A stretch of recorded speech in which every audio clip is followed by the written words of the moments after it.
Salam sejahtera dan salam Sarawak Sayang bersama saya Grace John Lee. Tumpuan berita, ahli-ahli parti harus beri sokongan kepada Presiden Parti Pesaka Bumi-Putera Bersatu PBB, Datuk Patinggi Tan Sri Dr. Abang Amlan Zohari Tun Datuk Abang Openg untuk terus memimpin parti tersebut buat tahun-tahun akan datang. Timbalan Premier Sarawak, Datuk Ahmad Douglas Ugah Hembas memberitahu, Premier Sarawak itu telah buktikan keupayaan beliau sebagai seorang pemimpin yang berkemampuan, bijak serta berwawasan. Katanya, salah satu pencapaian beliau adalah kejayaan memperoleh pendapatan tambahan melalui pengenaan cukai ke atas produk yang dihasilkan oleh Petronas. Ujarnya, sebagai Premier Sarawak, polisinya yang inklusif dalam menangani pelbagai isu pula ketara menunjukkan bahawa beliau adalah seorang pemimpin untuk semua kaum. Beliau berkata demikian pada mesyuarat perwakilan 3 tahun sekali cawangan PBB Bukit Saban di Sepawah pada Sabtu. Ahli Dewan Undangan Negeri Adun Bukit Saban itu turut menjelaskan semasa penanganan wabak COVID-19 yang menjejaskan seluruh negara, Datuk Patinggi Tan Sri Abang Zohari telah meringankan beban warga Sarawak dengan mengumumkan pelbagai pakej bantuan yang berkaitan. Manakala dalam bidang politik pula, Datuk Ahmad Douglas Ugah berpendapat bahawa pengerusi gabungan Parti Sarawak GPS itu telah membuktikan kepimimpinannya dengan mendapatkan keyakinan rakyat dalam memberikan sokongan kepada GPS untuk memenangi 76 daripada 82 kerusi yang dipertandingkan dalam pilihan Raya Negeri Sarawak ke-12 yang lepas. Seterusnya, ahli PBB diingatkan agar terus bersatu untuk memperkasakan parti keramat itu. Menurut Naib Presiden PBB Datuk Sri Dr. Stephen Rundi Utom, kestabilan parti terbesar di Sarawak itu membolehkan pemimpin negeri melindunginya dari golongan yang ingin menguasainya. Beliau juga mencuba modenan pertanian dan pembangunan wilayah Sarawak berkata, pucuk pimpinan yang lepas telah berjuang mempertahankan dan memperkasakan parti PBB hingga muncul sebagai parti yang cukup kuat hari ini dan berupaya menjaga Sarawak dengan baik. Beliau berucap demikian semasa merasmikan mesyuarat perwakilan parti PBB cawangan N36 layar sesi 2022-2025 di Dewan Masyarakat Sepawah pada Jumaat. Tegas beliau, walaupun tugas untuk memperkuat dan memperkasakan parti adalah mudah, namun untuk merosakkannya juga lebih mudah. Justru beliau mengingatkan ahli parti untuk tidak sombong dan saling hormat menghormati di semua peringkat bermula dari akar umbi hingga ke pucuk pimpinan. Sementara itu, Adun Laya merangkap timbalan Menteri Belia, Sukan dan Pembangunan Usahawan Sarawak, Datuk Gerald Rentap Jabu mengekalkan jawatan Ketua Cawangan PBB N36 Layar selepas menang tanpa bertanding. Turut menang tanpa bertanding ialah timbalan Ketua Cawangan dan Naib Ketua Cawangan yang masing-masing disandang Abang Uli Abang P dan Abdul Rahim Jaini. Terdahulu pada 11 pagi, Datuk Gerald telah merasmikan mesyuarat perwakilan Pergerakan Pemuda dan perwakilan Pergerakan Wanita Parti PBB Cawangan N36 Layar sesi 2022-2025. Dalam ucapannya, beliau mengingatkan bahawa semua ahli dalam PBB ibarat keluarga besar dengan mengamalkan nilai-nilai perpaduan. Katanya perpaduan adalah nilai yang memberi kekuatan dan menjadi tunjang kepada kekuatan PBB hingga membawa kepada kemenangan besar parti itu pada pilihan raya negeri yang lepas. Ujarnya, mandat besar diperolehi PBB dan GPS itu memperlihatkan kehendak rakyat Sarawak yang ingin lihat pembangunan berterusan dan kesinambungan kepimpinan yang membawa kestabilan.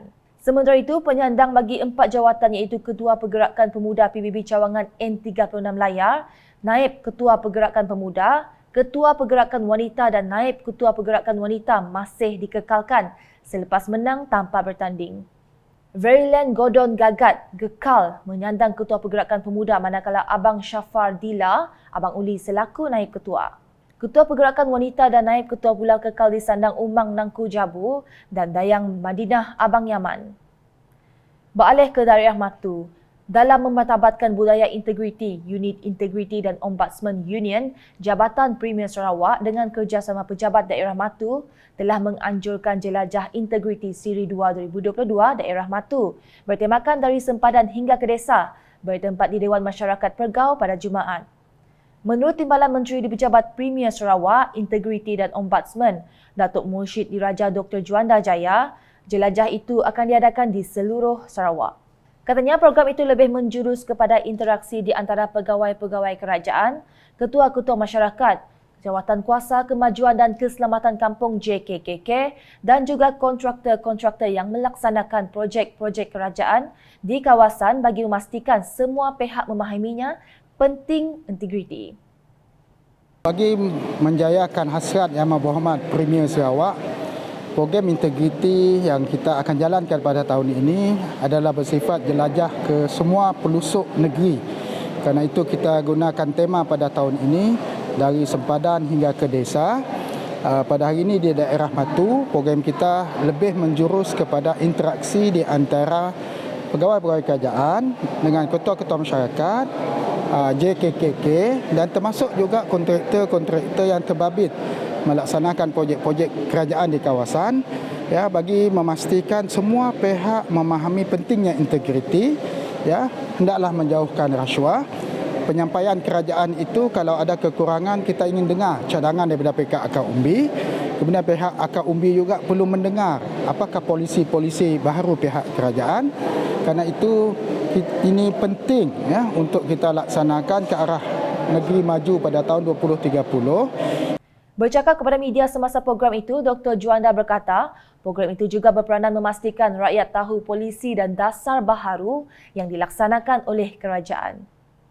Kita mahu dasar kerajaan yang baik, dasar kerajaan yang sentiasa menyebelahi kepentingan rakyat, tetapi pada masa yang sama kita juga mahu rakyat tahu apakah polisi-polisi dan dasar-dasar baharu yang dilaksanakan oleh pihak kerajaan.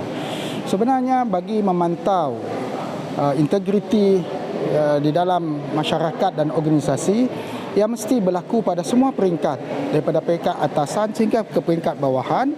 Program itu dimulakan dengan ceramah integriti dan sesi randau dihadiri oleh 13 agensi dari bahagian muka sebagai panel. Pada sebelah petang pula, Union dengan kerjasama Pejabat Daerah Matu dan Jabatan Hutan Sarawak menjayakan jelajah sama bertemakan Integrity Go Nature bertempat di tapak Kaul Igan Matu. Pengizan program adalah taklimat dari Wakil Union Samsul Bojeng mengenai penanaman pokok gelam yang akan ditanam di tepi jalan tapak itu. Difahamkan sebanyak 100 pokok akan ditanam untuk mengindahkan lagi sepanjang jalan pantai itu nanti. Selepas itu, jelajah tersebut diteruskan pada sebelah malam melalui penganjuran Forum Perdana Ehwal Islam dengan tajuk Integriti Cerminan Mukmin Sejati bertempat di Masjid Daerah Matu. Ia dianjurkan menerusi kerjasama Lembaga Amanah Kemajuan Islam Matu dan Jawatankuasa Pengurusan Masjid Daerah Matu. Moderator untuk forum tersebut ialah Imam Masjid Daerah, Ustaz Abdul Al-Hafiq, manakala panel terdiri daripada pengarah Union, Ada Najed, penceramah dari Jais Mukah, Ustaz Muhammad Hairi dan Ustaz Norzid dari SK Berwan Mapal Matu. Menyusul selepas itu ialah ceramah bertajuk Digital Parenting yang disampaikan oleh Ustaz Solhi Sharif dari Uwais Consulting and Counselling. Intipati ceramah memfokuskan bagaimana ibu bapa menangani anak-anak menghadapi dunia digital dan mengawasi aktiviti mereka dari terjerumus dalam penyalahgunaan dan ketagihan melayari internet.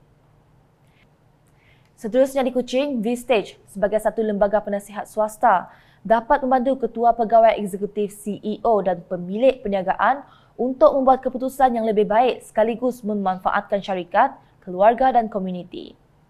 Pengerusi V-Stage, Stanley Liu menjelaskan beliau teruja untuk bekerjasama dengan pelbagai kumpulan CEO, pengurus besar dan pemilik perniagaan di Sarawak untuk membimbing mereka bagi mencapai pertumbuhan pesat dalam perniagaan serta mempertingkatkan kualiti sebagai pemimpin.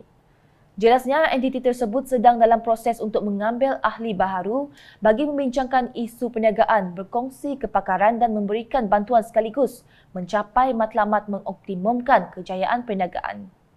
Mengulas lanjut pada sidang media yang diadakan di Hotel Pullman pada Sabtu, Stanley berkata, V-Stage berperanan memperhalusi kebolehan, memperbaiki penilaian dan mengembangkan perspektif dan mengoptimumkan keputusan para CEO dalam sesebuah perniagaan.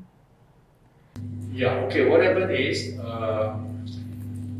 V-Stage is an organization for CEOs, business owners and key executives of the company. Okay? We are open for membership to them, but of course by invitation. And we find that if there is a mutual fit, then they join V-Stage. We will have coaching program and we have a system or a proven system to guide them to make better decisions, to become better leaders and achieve better results. Mengakhiri edisi tengah hari dengan perkembangan COVID-19. Sarawak mencatatkan 960 kes positif baharu pada Sabtu yang melibatkan 36 daerah sekaligus meningkatkan jumlah kumulatifnya kepada 294,799 kes setakat ini.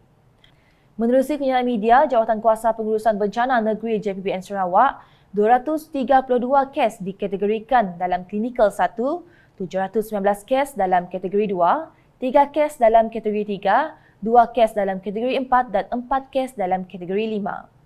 Daerah-daerah yang dikesan adalah seperti yang tertera.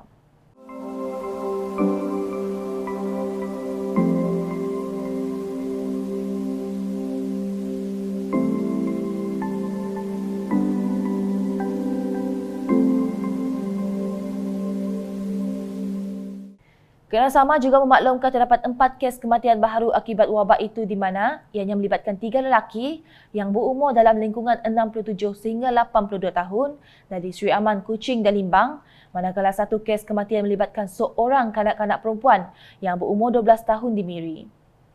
Sekian edisi Tengah Hari bersama saya Grace. Berita lebih lanjut boleh didapati di semua platform media sosial UKAS termasuk portal ukas.sarawak.gov.my dan UKAS channel di YouTube. Salam UKAS.